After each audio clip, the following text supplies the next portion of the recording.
Bon, la salamandre, les chauves-souris, faudrait peut-être trouver autre chose qu'un animal, non? Bah ça tombe bien que tu proposes parce que alors j'adore le tennis et Non récemment. mais je te rappelle qu'on fait des vidéos sur une base Pokémon quand même. Ah oui, c'est vrai, ouais. Bon, laisse, je m'en occupe. Salut les dresseurs et bienvenue pour cet épisode de Culture Poké. Aujourd'hui, on change un peu de thématique. On va parler de plantes. Raphaël Nadal. Non, vraiment, laisse-moi faire, s'il te plaît. On va parler d'ampiflore. Et pourquoi ampiflore et pas les pré-évolutions? Bah, tout simplement, regardez-moi ce design, ces dents, cette feuille majestueuse en guise de couvre-orifice, n'est-ce pas une merveille? Ampiflore est un Pokémon de la première génération qui n'était disponible que dans la version bleue, par opposition à Rafflesia dans la version rouge. Les deux font partie de l'équipe d'Erika, championne de Céladopol. Ampiflore porte le numéro 71 et est le résultat de l'évolution successive de Chétiflore puis de Boostiflore à l'aide d'une pierre plante. Il est de type plante et poison, comme tous les autres Pokémon plantes de la première génération, excepté nœud neuf, noix de coco et sac de nœuds. C'est d'ailleurs un des problèmes du type plante sur la première génération. Dans un ensemble de Pokémon où la plupart est apparenté à des animaux, le type plante est difficilement représentable sous un aspect dangereux et a besoin d'un autre type pour justifier sa présence. Je veux dire, faut être honnête 2 minutes. Le seul type monoplante de la première génération, c'était sac de nœuds. Qui s'est déjà senti menacé par ça? Pourtant, c'est assez facile parce que le monde végétal recèle de dangers sans pour autant avoir à utiliser le poison ou d'autres artifices. Poil urticant, pic ou épine, on a déjà tous regretté de se balader en short dans les bois. Alors on voit rien de tout ça chez Ampiflore, mais il représente quand même une autre famille de plantes qu'on aimerait pas trop croiser, les plantes carnivores. Attends, je suis pas jardinier, hein, mais les plantes, ça a pas juste besoin de terre et d'eau? Faut en plus leur filer des steaks maintenant? Je vais t'expliquer tout ça, mais repartons des bases. Une plante, c'est quoi?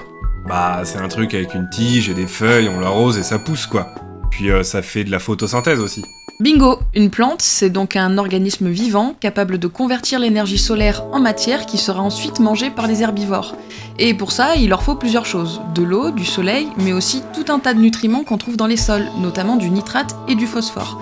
Avec tous ces éléments, la plante produit du sucre, de l'oxygène et grandit petit à petit. Et ça t'aura pas échappé, mais une plante, ça bouge pas. Ok, mais où est-ce que tu veux en venir là? Attends, j'y viens, imagine. T'es une plante toute verte, toute belle. Tout va bien, il fait beau, t'as les pieds dans l'eau, mais il y a un truc qui cloche. T'as commencé à pousser dans un endroit où il y a presque rien à manger, genre une tourbière ou un marais. Bah, je meurs du coup, super. Et non, parce qu'au fil de l'évolution, ton espèce a adopté une stratégie complètement différente que plein d'autres plantes. Toi, t'es carnivore.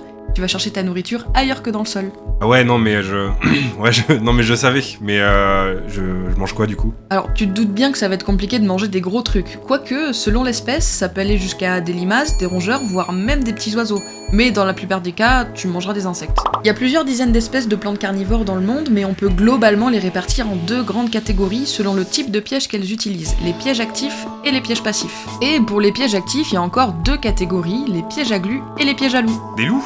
Attends, t'as pas dit qu'au pire c'était genre des petits oiseaux? Non mais c'est une image, rapport au fait que la plante ressemble en elle-même à un piège à loup. Par exemple, il y a la dionée attrape-mouche qu'on peut même acheter en jardinerie. Une mouche se pose dessus et paf, les mâchoires se referment sur elle. Une autre espèce qu'on peut trouver dans la nature en France, c'est les Drosera. Là, un insecte va se poser sur ses poils collants, se retrouver piégé et mourir d'épuisement. C'est les pièges à glu. On est d'accord que ça ressemble quand même pas trop à Ampiflore. Non mais parce que si on devait catégoriser Ampiflore et sa famille, il ferait partie de la deuxième catégorie de plantes carnivores, celles qui ont des pièges passifs. Et plus particulièrement les plantes à pièges à urnes, dont une des familles les plus connues est celle des Saracénies. Alors non, je te vois venir, elles vont pas te balancer des urnes avec les cendres de leurs ancêtres, mais c'est quand même assez vicieux.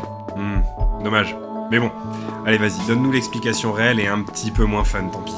Bah du coup c'est tout simple, les insectes sont attirés dans les urnes par du nectar qui est sécrété par la plante. Ah oui, ça colle avec la description du Pokémon. Dans Diamant et Perle, on peut lire « Sa bouche sécrète un fluide dont l'odeur ressemble à celle du miel ». Bah attends, je fais mes recherches quand même, hein.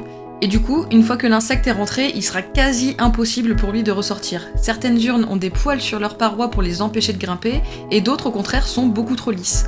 D'autres encore peuvent carrément droguer les insectes. En tout cas, ils finiront tous par se noyer dans le fond de l'urne où ils seront digérés. La digestion est possible grâce à des enzymes que sécrètent les plantes ou grâce à des bactéries qui s'établissent dans leur urne, un peu comme dans notre intestin. La pauvre victime sera décomposée petit à petit et les éléments nutritifs seront absorbés. Ah oui, d'où la fin de la description du Pokédex. Quand on lit, sa bouche sécrète un fluide dont l'odeur ressemble à celle du miel, mais qui est en fait un acide capable de dissoudre n'importe quoi. Voilà, donc en fait, quand l'Ampiflore de James voulait toujours le bouffer, c'était pas affectueux, c'était littéralement des tentatives de meurtre en série qu'on te montrait quand t'avais 8 ans.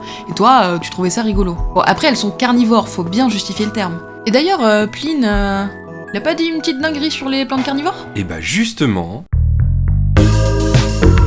Pas du tout. Pas du tout, parce que ce Pline, il connaissait pas les plantes carnivores. C'est venu beaucoup plus tard, genre 18e siècle. Tu connais Darwin ? Respecte-moi un peu. Ok, mais tu connais Erasmus Darwin, le papy de Charles ? Bon, il a rien à voir avec l'année que tu passes à l'étranger pour tes études. Il présentait ses travaux de botaniste sous la forme de poèmes mythologiques. Ici, Erasmus, il parle de la Drosera et de ses mécanismes de survie, dont le fait qu'elle bouffe des insectes. Le truc, c'est qu'à ce moment-là, on est plutôt à fond sur les théories créationnistes, et Erasmus, qui débarque avec des volontés évolutionnaristes, c'est pas forcément bien vu. Genre, on parle de Darwin et d'évolution, et tu vas me faire croire que Charles n'a rien à voir là-dedans. Si, quand même. Charles Darwin, donc le petit-fils d'Erasmus, il va se prendre de fascination pour ces plantes carnivores. Alors c'est pas lui qui les découvre, on sait pas vraiment d'ailleurs qui a la paternité, dans le sens où il y a des sources contradictoires, mais c'est dans la deuxième partie du 18e. En revanche, Charles, il est connu. Du coup, c'est lui qui va les populariser, et les plantes carnivores, il kiffait ça vraiment beaucoup. Genre, il a même affirmé s'en soucier plus que de l'origine de toutes les espèces au monde. D'ailleurs, je profite de l'occasion pour dire que quand même, le monde des découvertes, il est impitoyable, parce qu'on retient le nom de celui qui a le plus fait parler de lui, et non pas de celui qui a vraiment découvert le truc en premier. Genre typiquement, tu vois, l'histoire de la découverte de l'Amérique, en fait, c'est pas vraiment Christophe. Non, mais tu digresses là, reprends-toi. Ah oui.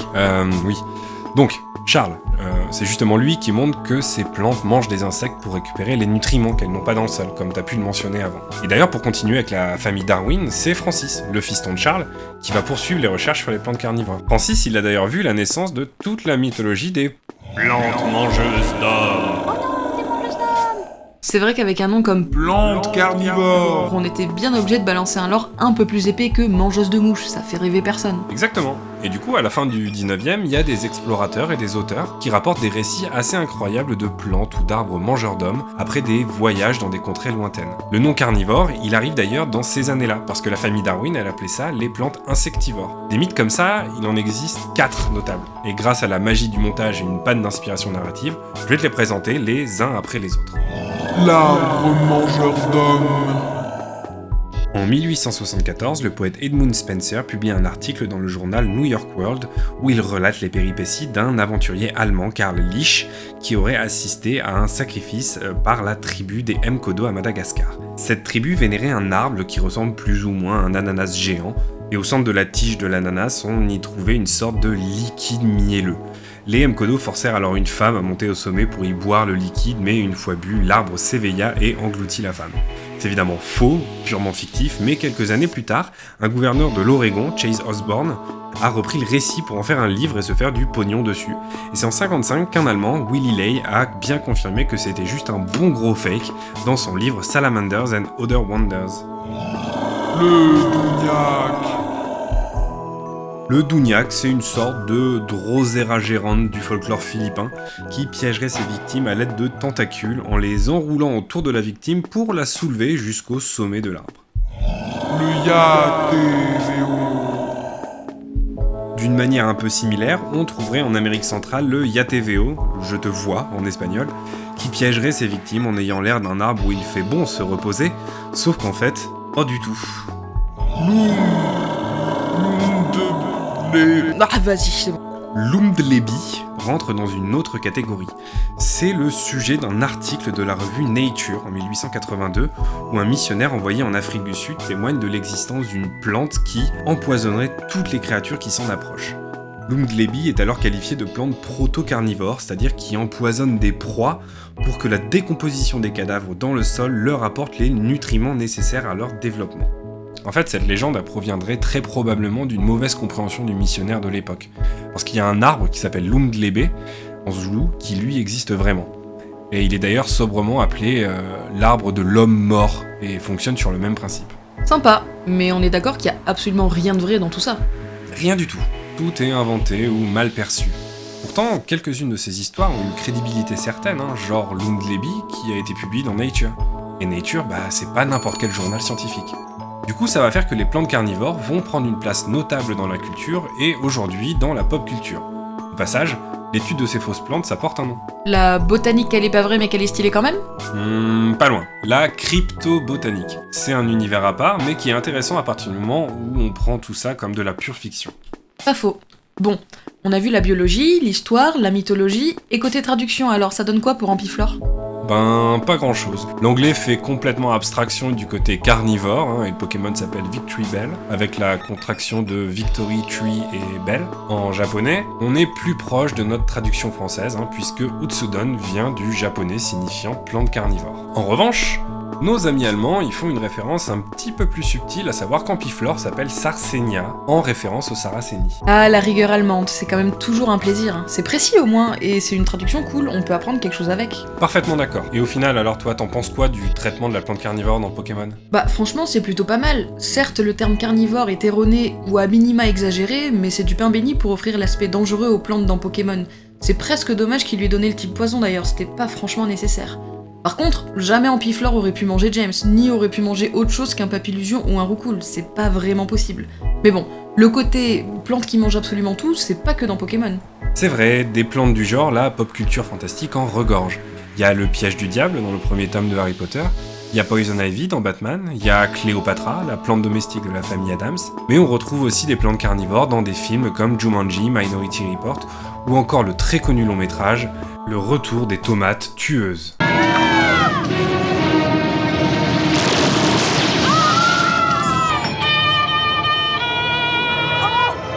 Les tomates, c'est des petits trucs ronds et rouges. Le Retour des tomates tueuses, c'est le premier film de la carrière de George Clooney, ce qui lui vaut une cote de popularité notable, en dépit d'un scénario qui se résume à son titre. Et puis évidemment, en bande de gamers, je peux pas laisser passer l'icône des plantes carnivores dans le jeu vidéo, à savoir Flora, la plante piranha qui a traumatisé toute une génération de joueurs sur NES. Si vous voulez en apprendre davantage sur les plantes carnivores, on en trouve dans pas mal de jardins botaniques en France. Et vous pouvez même visiter Downhouse, l'ancienne maison de Darwin dans le Kent en Angleterre, maison qui a été d'ailleurs reconvertie en musée. Au passage, si vous vous intéressez à Darwin, le site de l'université de Cambridge a eu la merveilleuse idée de recenser la plupart des correspondances de Charles, et ils ont même retranscrit ça en chanson. Et c'est ce que vous pouvez d'ailleurs entendre en fond sonore actuellement. En attendant, on espère que cet épisode botanique vous a plu. Les retours et les commentaires que vous faites nous font vraiment très plaisir, merci à tous d'ailleurs. Et le mois prochain, on retourne sur quelque chose de plus terre à terre, enfin, pas vraiment. Nitrate compound, you can hardly